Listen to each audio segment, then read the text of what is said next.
I have people around me who love me, and I know what my flaws are, and I know how to fix them. So that's what's the most important thing for everybody. You just got to know where you're at and what to do. Well, thank you so much for listening to Mental Fitness. Alfred, thank you for coming. I really appreciate talking to you. Yeah, Sean, I love this opportunity. Yeah, thank you so much, and we'll see you next week with a new episode. Put those dumbbells away. That concludes another episode of Mental Fitness, underwritten by the Lawrence Alcohol and Drug Alliance.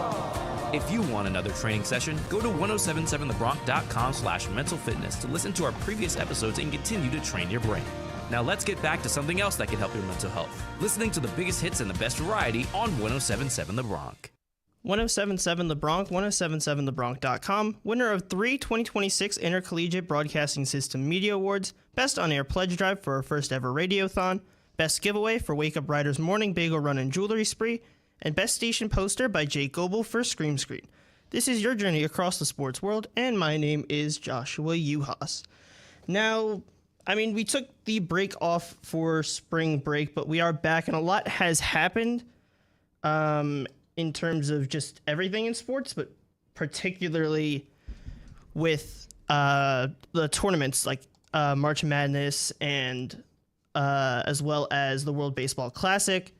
And then just regular chaos and stuff with NBA, NHL, all the fun stuff. But I need that to come up real quick. But we're going to start with March Madness, which my bracket, not doing the greatest.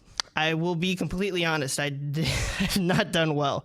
One of my final 4 members is already eliminated, although to be fair, I will say it was a really good game. I will give it that. As much as it hurts me for the fact that it killed my bracket pretty much. But I had a lot of other ones where I predicted an upset somewhere in the wrong spot, especially because I thought I had Penn pulling an upset. It didn't end up happening. I got that one wrong, but I'm trying to fix this while I'm doing it. But that one didn't end up working out. And when doing like my bracket as a whole, usually I do a little bit more looking into everything, but I didn't end up doing that this year. I ended up only doing like one not too very well thought out bracket, which is fine. Like that's okay, but I would have preferred I had a little bit more thought into it. But it's March Madness, so really it doesn't really matter too much because either way it's quite random, although it's been a fairly chalky kind of March Madness over the last couple years, especially because there was no Cinderella last year. Also, no real Cinderella this year. And last year it was all the 1 seeds, and then ended up being Walter Clayton Jr. of Florida and Houston facing off. And it was fine. Like, it was really entertaining, but just really chalky where the top teams were winning every time, which is okay. It's still, like, I'm personally fine with it, but for a lot of people, especially on the casual side, it's not the most fun to see the top teams because the storylines come from those Cinderella runs, where you're able to have some team, some mid-major, where they don't have the same funding and everything as one of the top schools, and they pull an upset, which we were close to having. I won't deny we were close to having that, but it just didn't end up coming through because this year, and even last year a bit, it seemed like whenever there was a potential upset, the top team would kind of just pull away after that point. Okay, got that. Boom. Okay. Whatever. We'll leave that. Okay. All set. Open the wrong tab. But when we look at the bracket as a whole, mute. All right. So when we look across the whole bracket, and I'll also share what I had for each one, just so that you can figure out how bad my bracket picking was this year. But the first game we'll look at, or the first section we'll look at, is the East section. And we have a really good game to start out to look at, and that's Duke-Siena, because Siena had control of that game for a while, and obviously we know a little bit more about them because they're in our conference. We've played them personally. I got to broadcast them as a color commentator and see them in person. But they're a really solid team led by Gavin Doty, Jerry McNamara, who now is going to coach at Syracuse, where he won a national title with. And that was kind of a story that it felt like it was going to happen. It felt pretty obvious that he was going to make that jump to Syracuse, and I would not be surprised if Gavin Doty followed him up to Syracuse. And because he showed so much talent in that game against Duke, really was bringing them to the end, I think Gavin Doty worked himself up to move up with McNamara, and obviously the coach is going to want to bring some of their players up. That happens in any level, and I think he has the talent to do so. So that'll be interesting to follow and see. But that team is really solid. I like what Francis Folafak had for that team. He played really well in a matchup where he's facing against Cam Boozer for part of it, but some really solid bigs for Duke. Obviously, being a 1 seed, they're just really fleshed out in all regards. But it's pretty impressive to see, and it's fun to see a MAC team giving some problems to top teams. And it's not the first time, obviously, with St. Peter's in 2022 when they made their deep run with Doug Eddert. But we'll see. And the funny thing is, it's the last year with the MAC name because they will be switching the name. We're not sure what it'll be yet, but that'll be interesting to see. But we're going to move a little bit faster. But that was just one of the games of highlight in this group. But we move ahead. Duke was able to survive. TCU, Ohio State, that was a really good, close game. St. John's beat Northern Iowa. Kansas beat Cal Baptist. Louisville beat South Florida, and South Florida's coach will be going to Providence. So that's a pretty significant move. South Florida had a good year. Just one of their stars just really didn't show up, wasn't able to hit a shot. But he'll move up to Providence, see if he can get that program back where it has been before. Michigan State did their thing against North Dakota State. UCLA, UCF. UCLA is able to pull it out. UConn beats Furman. We moved down. Florida demolished Prairie View A&M. And Oliver Ryu was able to get into the game. The 7'9" freshman center, which is insane to be 7'9". But that also comes with its problems. Obviously, when you see him on the court, he can't move around as fast as everyone. But obviously, when you're like whole feet like 1 to 2 feet taller than someone, it doesn't really matter. You're able to kind of break that gap. But they demolished them. Iowa won against Clemson. Vanderbilt survives against McNeese. McNeese, another team where they've pulled upsets in the past, not able to do it here. Nebraska beat Troy to get their first NCAA tournament win. I forget if it was ever or in an extended period of time, but either way, still really good to see. VCU beat North Carolina. They pulled the upset. Just really good late game shooting from VCU, able to make that comeback and then finish the job. That's always the tricky part because as the lower seed, now VCU is a different team. They are a well-funded, well-run, storied team in the tournament the last couple years. Obviously with their coach having moved on to Virginia, which is a high major school, and they're playing right now against Tennessee. You have Illinois beat Penn. Now, Penn, I had, unfortunately, being a Cinderella, that did not end up happening and kind of hurt my bracket a bit. But then Texas A&M beat St. Mary's, and Houston beat Idaho. We moved back to the other side of the bracket. Arizona did their thing against Long Island. Utah State beat Villanova. That doesn't shock me. That Utah State team is really solid, and I'm interested to see how that Arizona-Utah State matchup is going to play out. That should be pretty fun. We got one of the best games of the first round. I'd say arguably the best. Was Wisconsin versus High Point. High Point, it's not they're kind of like a VCU where, a little bit lower, but still kind of the same idea. High Point has been here. They were here last year, I believe. Very solid program, very solidly funded, but still not as big as these other schools, and able to pull up the upset on Wisconsin. And Chase Johnston, who had only hit 3-pointers the whole season, was able to knock down a 2 to win that game. So that's just, you couldn't write the story better than that. And they gave Arkansas a real fight in the second round. Rob Martin had, I forget what it was exactly, but he had over 30.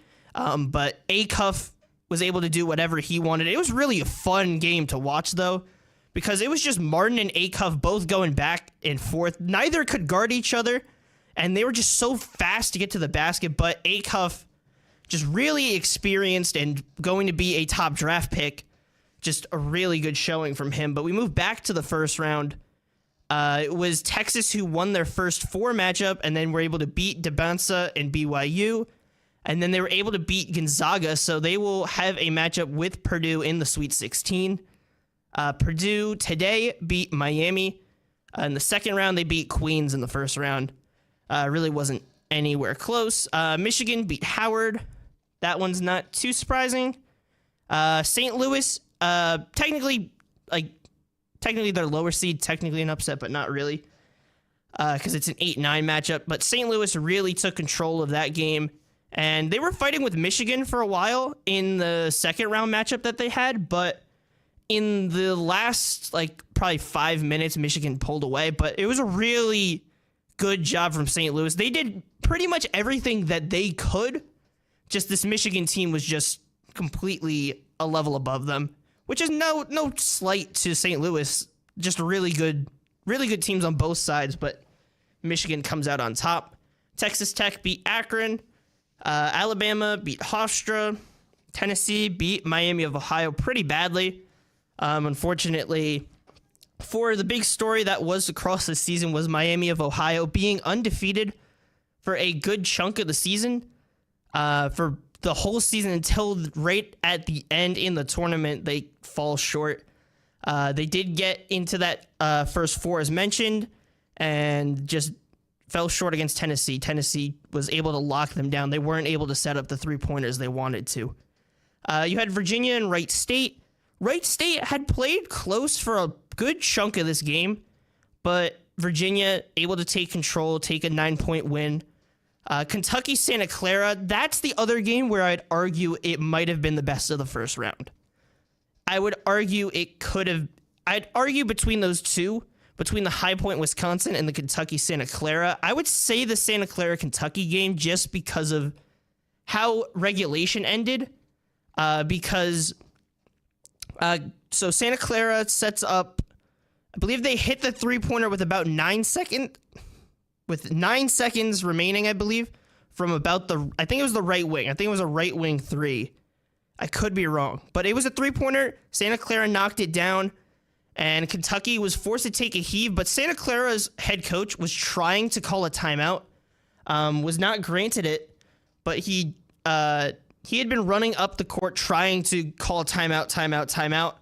I guess the refs didn't see it, so it was never awarded. And what happened was Kentucky was able to knock down the I think it was half court. Again, I'm trying to remember this exact positions. I don't remember, but it was a heave. Kentucky knocked it down to tie it as a buzzer beater, going to overtime, and Kentucky is able to pull it out. And then Iowa State, Tennessee State. Iowa State really took control of that. Another really good second round matchup, though, was Vanderbilt, Nebraska in a 4-5 matchup. Which, real quick, it was insane. It was tight throughout the whole time. And at the end, Nebraska gets inside with a layup. Hoiberg decided not to call a timeout. Let it play out, let the momentum play. And Nebraska, I forget the player, but he drove in for a layup, knocked it down, and then in as heartbreaking a fashion as there can be, Vanderbilt chucks up a shot from half court. It hits the back part of the back part first, I believe, and then it hits the front part of the rim. So it goes boom, boom. It was halfway in and bounced out. And Nebraska ends up winning that game, which killed my bracket. Completely killed my bracket, but Sometimes I'll take it if it kills my bracket, fine, because it was such a crazy moment to happen. But so far, pretty crazy March Madness, and it's not the Cinderella runs that we've seen in past years, but it's something we can live with. But we do have to move to underwriting announcements. So if you build it, our Rider Bronx will devour it. Introducing the contest that will cement your legacy at Rider University forever. Announcing 1077 The Bronx first ever Build the Ultimate Bronkwich competition. Be the Bronc who creates Rider's new signature sandwich to be served at Muller's Pub and on the Yoka's Yellow Food Trailer, and we'll send you and a guest on a Royal Caribbean for two to the Bahamas from Josh Harry Travel. However you slice it, this contest eats, Bronx. Go to 1077thebronc.com/build-a-bronkwich for details and how you can enter to win. We'll be back with more of your journey across the sports world after these details... What? I went to the wrong line. After these underwriting announcements on your 3-time 2026 Intercollegiate Broadcasting Systems Media Award winner, 107...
Health is the region's leader in providing progressive quality patient care with exceptional physicians, nurses, and staff, as well as advanced technology. It is Women's History Month, and 1077 The Bronx is celebrating the best way we know how by honoring the best female rock, pop, R&B, hip-hop, and country artists of all time. Don't miss the Bronx annual Women Who Rock weekend, 4 days of nothing but female artists all day, every day. This is an old liner. From March 13th to March 16th, from Taylor Swift to Joan Jett, Charlie XCX to Beyonce. We're playing music's greatest female artists all weekend. Go to 1077thebronx.com/womenwhorock to learn more. Welcome back to your journey across the sports world on your 5-time National Association of Broadcasters Marconi Radio Award nominated station, 1077 The Bronx. That is an old liner. I guess it hasn't been updated yet. Okay, whatever. That's fine. Whoops, bring the mic back down. All right. So we talked a little bit about March Madness, just kind of all that went on, but I did say I was going to talk about my bracket, and then I didn't end up really saying much, so we'll pull it up. Let's see. Come on, camera. Hold on. Am I doing it backwards? There we go. I was doing it backwards. Okay, that's a little too far. Hello. Come on, camera. Okay, whatever. Let's just bring it out. So I'll go a little bit over my bracket. So let me just pull it up real quick. It's not going the greatest, if I'm being completely honest. My max points are not as high as I'd prefer. But let's pull it up. So we'll just go through each. So in the East, I had Duke winning. That happened. I had I had Ohio State winning. That did not happen. I had St. John's and Kansas, Louisville, Michigan State, UCLA, and UConn. So I got the Duke right. Did not get the Ohio State one because TCU ended up winning that, but rebounded after to have Duke advancing out of that matchup. St. John's and Kansas, they are playing right now. I have St. John's advancing out of that. And then you have Louisville and Michigan State, obviously I had USF. That didn't happen. Louisville advanced. And then I had Michigan State beating them anyways. So that ended up playing out fine. UCLA and UConn, I had that one exactly right. And then I need UConn to win there. I did get it right that Michigan State would win against the winner of the 6-11. So that's right. And then I need St. John's to win against Kansas. And then I need St. John's to beat Duke. UConn to beat Michigan State. Then it'll be St. John's and UConn, and I have St. John's coming out of that. The South section, actually it was a good start. Because I had Florida, I had Iowa, I had Vandy, I had Nebraska. All those were right. And then I have Florida advancing against Iowa. That game gets played later today. And then the Vandy, Nebraska, I had Vanderbilt. And then, as talked before, what happened? The crazy sequence at the end. And Nebraska ends up moving on, so that hurt my bracket a lot. The other side of my bracket was a little bit iffy. I got, I guess, the wrong upsets. I had North Carolina advancing. VCU pulled that upset. I had Penn advancing over Illinois. That didn't happen. I had St. Mary's, which I don't know why I trusted St. Mary's. Never trust St. Mary's. But Texas A&M advanced on that one. And then I did have Houston advancing. Then I had Houston winning in the second round. That did happen. But I had Penn. I had Penn being like a Cinderella. I had them going to the Elite Eight. That didn't happen, obviously. But hopefully Houston, or actually no, because I had Penn going that far. Really, I'm screwed on that end. Because my end of that one would have been Vandy versus Penn. So that one's, the South is completely gone for me. The West, I did have Arizona. I did have Utah State. I did not expect the high point, or I didn't put the high point thing, but that doesn't surprise me. But I had picked Wisconsin. I picked Arkansas. I had BYU. I didn't have that upset happening. I did have Gonzaga winning that game. I got Miami right, and I got Purdue right. I got Purdue beating Miami correct. I had BYU going on to face Purdue. It ended up being from the same matchup that ended up going to that spot, but I didn't have Texas. And then I had Arizona and Arkansas matching up in the next round, so hopefully I need Arizona to beat Utah State, and then I need Arkansas to beat Arizona, and I need Purdue to advance, and then I had Purdue winning over Arkansas. And then in the Midwest, the final section, I had Michigan right. I had St. Louis right. I had Akron pulling an upset. That didn't happen. I had Alabama. I had Tennessee. I had Virginia. I had Kentucky. And then I had Tennessee State as just a random upset. That didn't happen.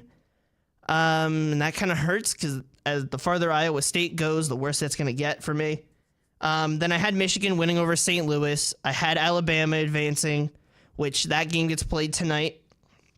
I need Tennessee. That game also will be played in like about an hour. And then I had I had Kentucky advancing. They did not. They lost to Iowa State today. And then I need Tennessee to get to a matchup with Michigan, and I have Michigan winning that matchup. So it left my final four as St. John's, Vanderbilt, and then Purdue, Michigan. And even though Vandy's out, Vandy didn't end up going. My final prediction is still intact because I have St. John's going to the final over Vandy anyways. And then I have Michigan going to the final, so a Michigan versus St. John's final, and then Michigan pulling it out and winning it all. So, I mean, there's still fair chance, but it's not the best bracket I've ever put together. I will be completely honest. I've put together way better. I've put more effort into other ones, but effort doesn't necessarily mean that you're guaranteed to get it. But it would have been nice. It would have been nice to have.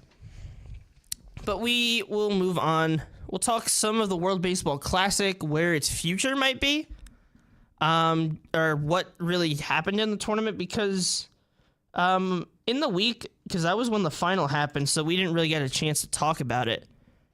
But obviously the World Baseball Classic is over, and I believe we'll just jump to the semis.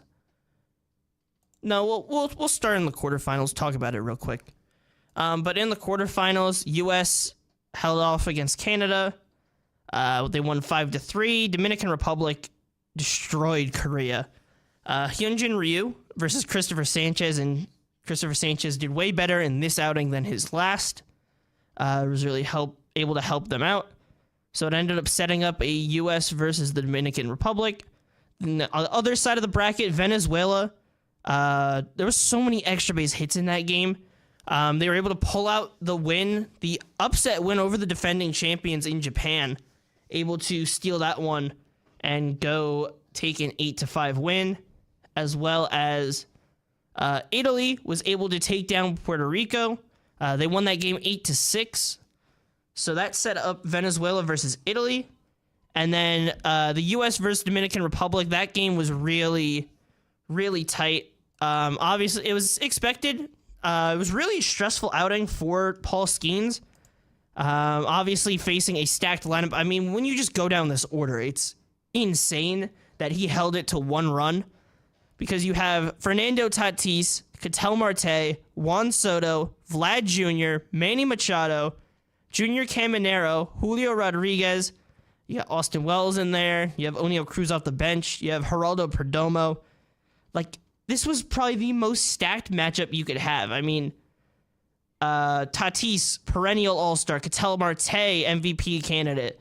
Soto, MVP candidate, perennial All-Star. Same thing with Vlad. Machado, perennial All-Star. Junior Caminero, a budding star in the AL East for the Rays.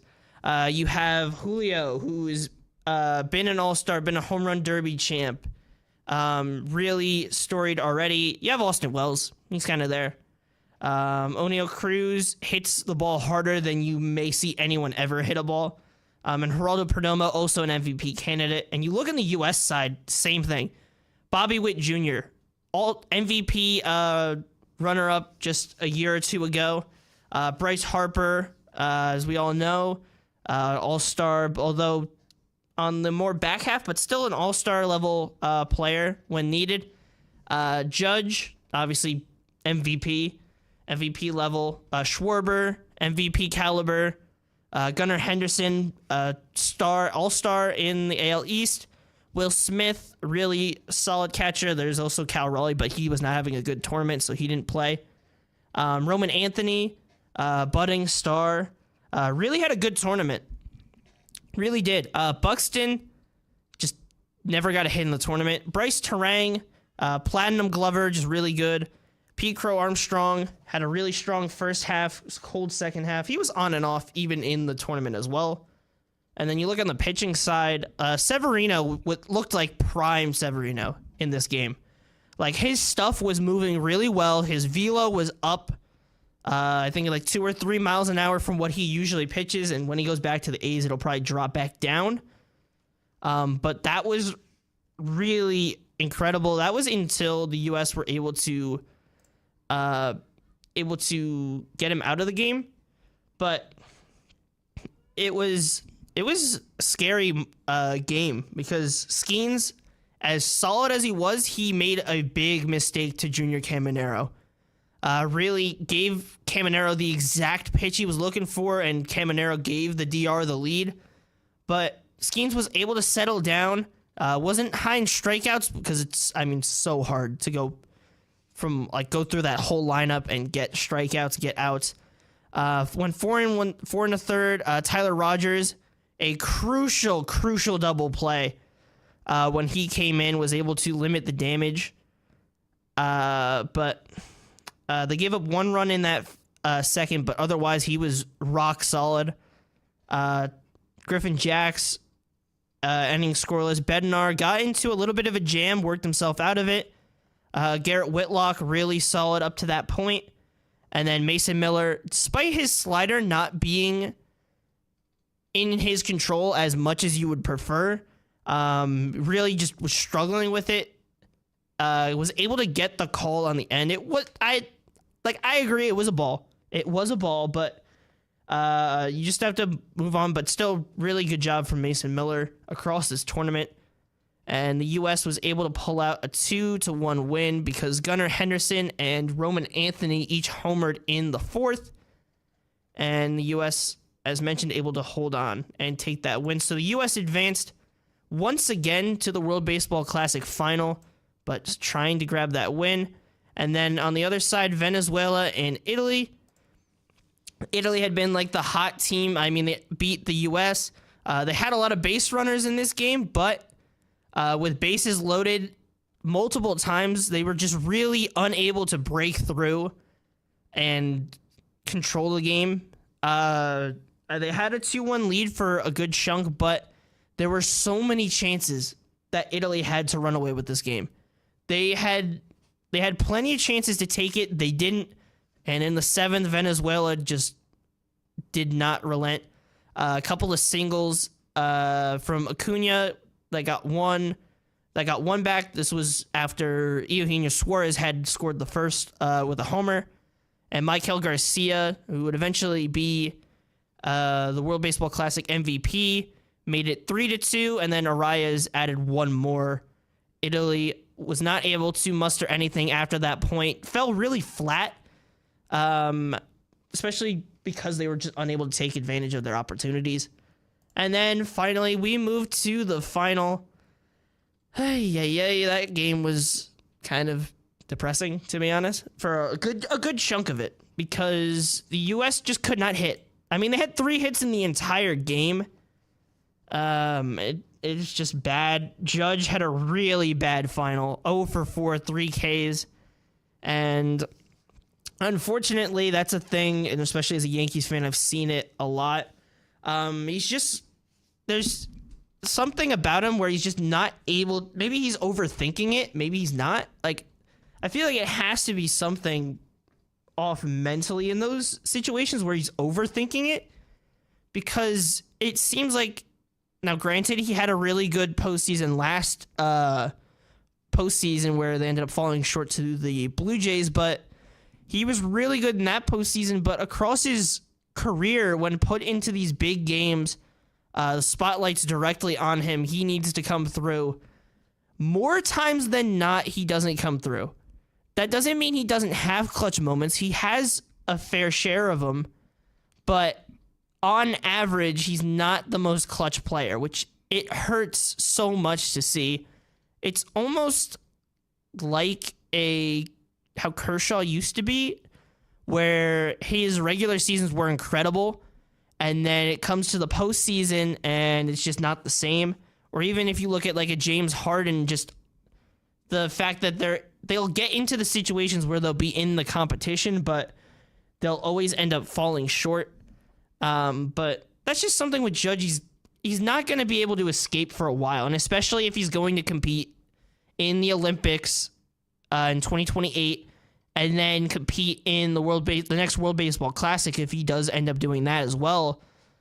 Like, that's a big thing for him. He has to learn how to manage that, because it's going to be a mark on his career until he's able to either break it, or if it ends up staying around, that's something that'll stick forever. But the U.S. really was not doing well. They gave up 1 run in the 3rd on a sac fly to Michael Garcia, and then Wilyer Abreu in the top of the 5th extended that lead to 2. And the U.S. felt really flat, so it felt like that almost put them out of reach. But Bryce Harper in the bottom of the 8th, with Bobby Witt on first, able to tie it up 2-2. Just really a great moment until you go to the 9th. The U.S., according to DeRosa, could not use Mason Miller unless it was a save.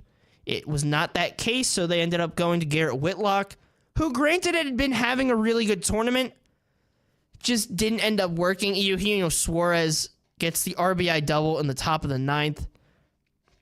The U.S. go down easy in the bottom half. Danny Palencia, closer for the Cubs, able to close it out, and Venezuela earn a well-deserved World Baseball Classic title, their first in their nation's history, and they're pretty much the last powerhouse to get their title, because Japan had won the first 2. They got their titles. I mean, I guess maybe Korea is the only one. Korea is the only powerhouse that I would say that's left that does not have the title. But I felt like Venezuela was due to grab it. They had been fighting for a while. They were so close to beating the United States in the 2023 one. And they're able to come through this time. It was just not that the U.S. didn't have passion and that they didn't care. I know they cared. I know they tried. But it's just, they expressed it differently. Like, Venezuela was very electric. Even the Dominican Republic, I mean, that lineup was electric. The energy was all there. Every home run, every moment. Which I like that style more than how the U.S. is. The U.S. is more laissez-faire, like, it's okay, whatever. Like, we'll get excited for the moment, but then kind of move on. But Venezuela, like, the Latin countries are able to carry that momentum. The Venezuelas, the Dominican Republics, even Japan, I'd say, carries more momentum into it. If you look at, like, a Chinese Taipei, they have a lot of passion. And then obviously everyone has passion for their nation and everything, but I think that played a part in it.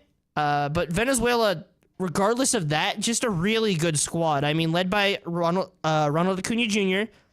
In that leadoff spot. Michael Garcia, who's been really growing as a player and broke out last year for the Royals. I'm really excited to see after his World Baseball Classic MVP how he's going to end up performing and moving on from that. Luis Arias, who for some reason becomes Barry Bonds in the World Baseball Classic. Always a contact hitter you have to worry about. The Contreras brothers, Eugenio Suarez, just a really solid power threat. Gleyber Torres, solid, deep playoff experience. Didn't pull up in this game, but the game prior he did to help them get there. Ezequiel Tovar really heated up in this tournament towards the end, and that was a key part because it was his first time with the Venezuelan team, so that was really a big addition for them compared to last year. Not last year, compared to 2023.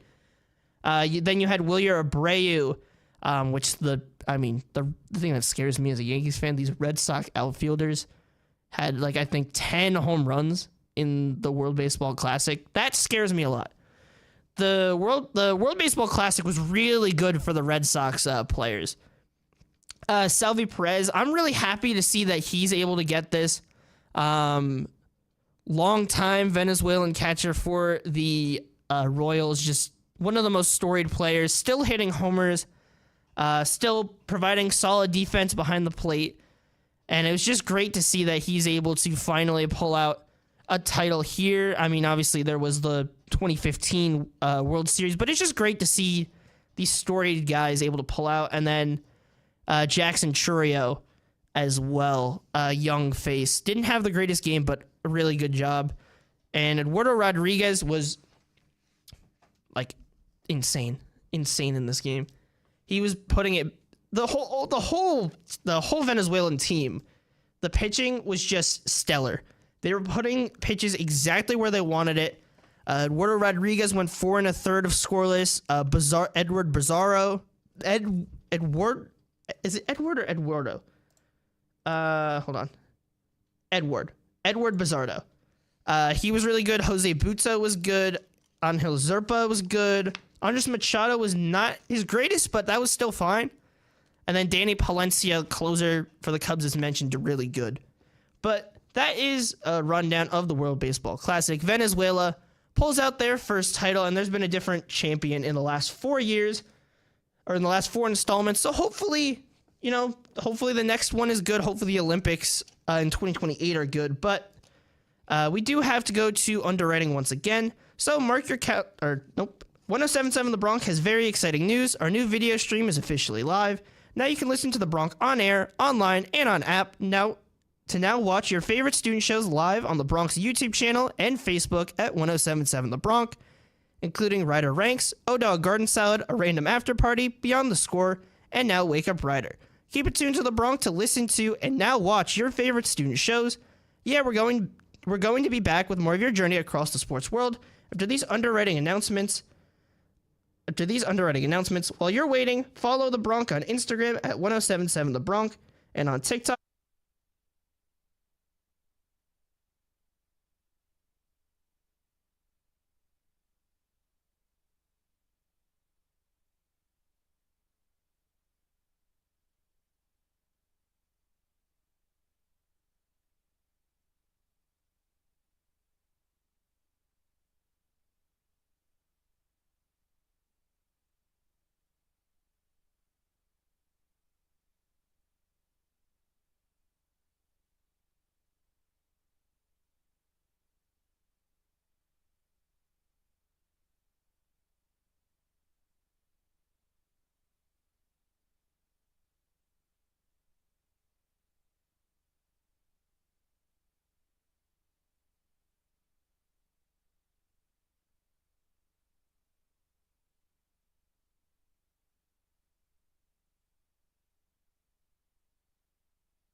way, it's pancakes.com. Yep, you heard that right. Pancakes.com. Mark your calendars. 1077 The Bronx Excellent Egg Hunt is on its way. Join us on the campus mall on Tuesday, March 31st at 11 a.m. to experience the event the Bronx won Best Giveaway for at the 2025 IBS Media Awards. Don't forget, there are 10,000 eggs, 20,000 pieces of candy, and a chance to win so many cool prizes, including our biggest and most iconic prize, a 3 or 4 night Royal Caribbean cruise for 2 to the Bahamas, provided by Josh Harry Travel. For more details, including a list of other activities and bites to eat, go to 1077thebronx.com/egghunt. Welcome back to your journey across the sports world on the Princeton Review's number 18 ranked best college radio station, 1077 The Bronx. So, we have, as usual, a couple minutes here at the end, so we'll look at the NBA and the NHL. Let's start with the NBA. So, Pistons still sit at the top of the Eastern Conference. Still performing incredibly well. Sit 4 games above the Celtics, who sit at 47-23. I mean, the Pistons have lost just 19 games. They're doing really solid. 6-4 in their last 10 on a 3-game win streak. Celtics on a 4-game win streak, 7-3 in their last 10. Then you have the Knicks, 46-25. They're on a 5-game win streak, also 7-3 in their last 10. Same thing with the Cavs, who sit at 7.5 games back. And it's going to be a fight at that top of the Eastern Conference.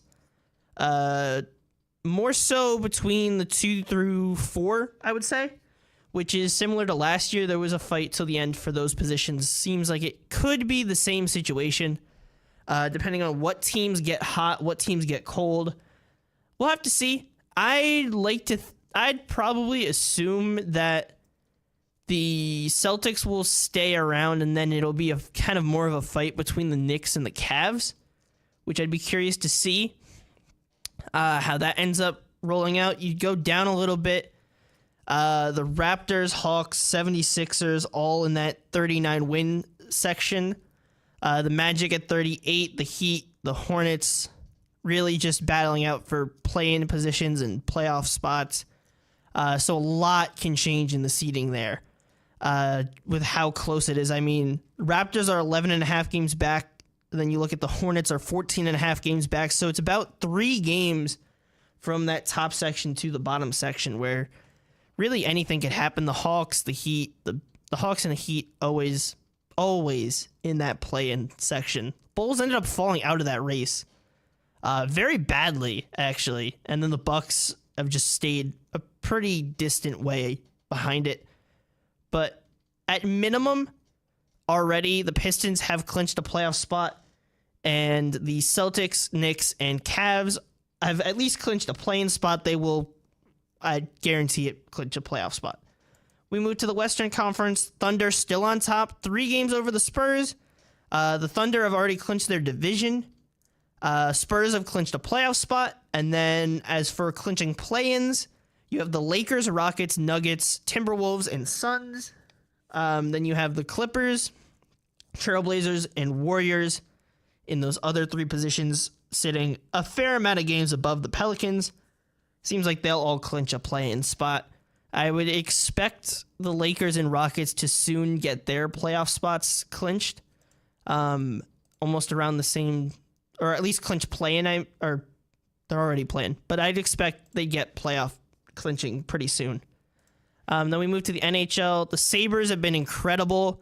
They're 9-1 in their last 10, looking really strong at 94 points. That is over the Lightning, who, granted, have played 2 less games, sit at 90 points. You have the Canadiens, Bruins, Red Wings, around that 84 to 86. And then the Metropolitan, Hurricanes at the top, Penguins, Blue Jackets, Islanders. And then you kind of go down. Not good for the tri-state area. Flyers at 80 points. They're the closest, behind the Islanders. Devils and Rangers just not. 72 and 65. It hurts. It hurts a lot. Then you look at the Western Conference. Avalanche, the only team at over 100 points at 102. They have already clinched a playoff spot. The only team to clinch a playoff sput. You have the Stars at 97, the Wild at 92, and then it's a big drop off from there.